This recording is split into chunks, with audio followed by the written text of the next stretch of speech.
the world's smartest human beings between 1953 and 73. Somebody help me out. Why two families, the DeWitts and the Whittons? And let me give you the reason that I didn't want to touch this subject. The reason I didn't want to touch this subject has to do with something I learned from World War II. So you probably know, the code name for D-Day?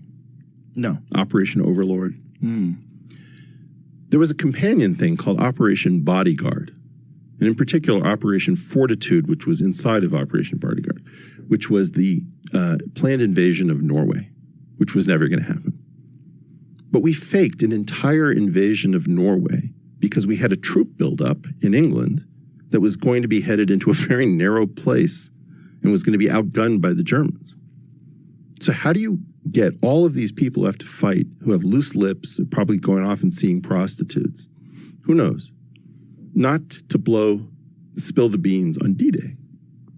Well, you could create an entirely fake invasion of Norway. Is it possible to bring up Operation Fortitude just to see a map of this thing? So they faked radio chatter. They had inflatable tanks. I think there were army divisions that didn't exist. I was looking at something. It didn't call it what you called it, but it's the same stuff. Yeah? I think this is the map you're talking about. Well, that's northern France. Fortitude would be targeted on... I've seen the inflated tanks. Yeah, it's funny, right? That was what it was regards to. So deception, and we talked about kayfabe before. Yeah. Like, I'm very focused on it. What I really care about... Look at that. That's hilarious. They had a bunch of inflatable tanks. So this entire deception had to be parallel. Overlord wouldn't have worked without Fortitude. Now, if you assume that that's the basic paradigm, which is whenever we're going to do something badass, we're also going to do something fake. I thought the UFOs was the Operation Fortitude part of something real. This is my bad. I screwed up. Eric failed, blah, blah, blah. So you thought, like, at what point? Like when the New York Times had revealed they talked to people in the Pentagon? Before that? I thought, okay, you want to develop the SR-71 Blackbird. You want to develop the stealth bomber. You want a code, you want a cover program. So you're going to come up with like UFOs. Somebody sees something in the air. Dude, there was like a flying triangle. I swear to God. There was this thing that went so fast I couldn't even believe it. Well, one of them is the B-2 bomber. The other one is SR-71 Blackbird. Duh. Right. So why do I want to get involved with Operation Fortitude? I'm a patriotic American. If we're going to lie about stuff and we're doing it for a good purpose and it's not hurting anybody, I don't want to get involved and say, I'm so smart I can figure it out. I don't want to be anywhere near that. Right. So that's what I assumed about UFOs. And I goofed. So what do you think it is now? Well, that's the new question. And what made you shift this perspective? So there was this weird thing that happened where we announced through the New York Times that this stuff may be more real than anyone cared to imagine.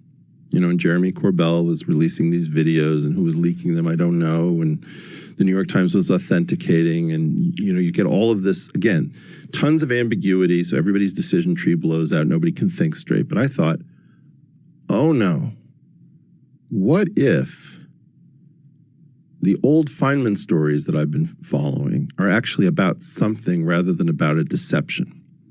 So, for example, Feynman has a story where he says, hey, there was this guy who was giving physics lectures to aerospace engineers, and they didn't like him, so I had to go out to Buffalo. I thought, Buffalo? That's Curtis Wright. You're going to Curtis Wright Aerospace.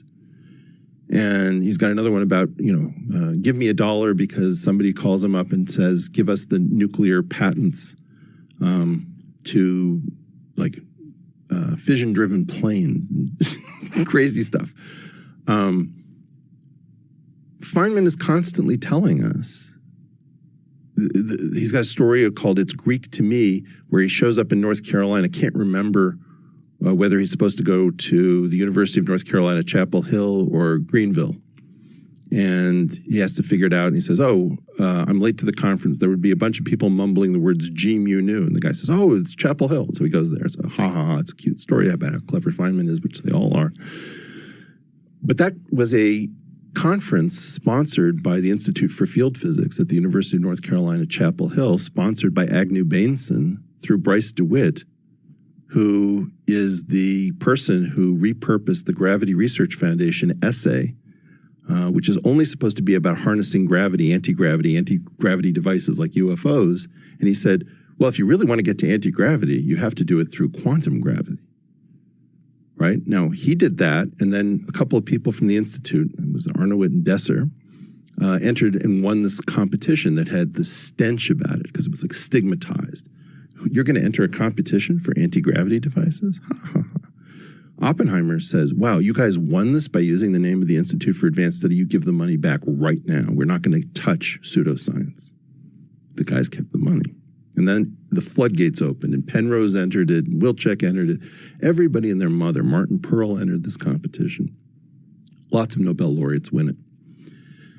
This is this marriage of total bullshit and top drawer physics that the rest of us are not allowed to participate. So if you want a weird model for how physics works, think about diplomatic immunity, but in science.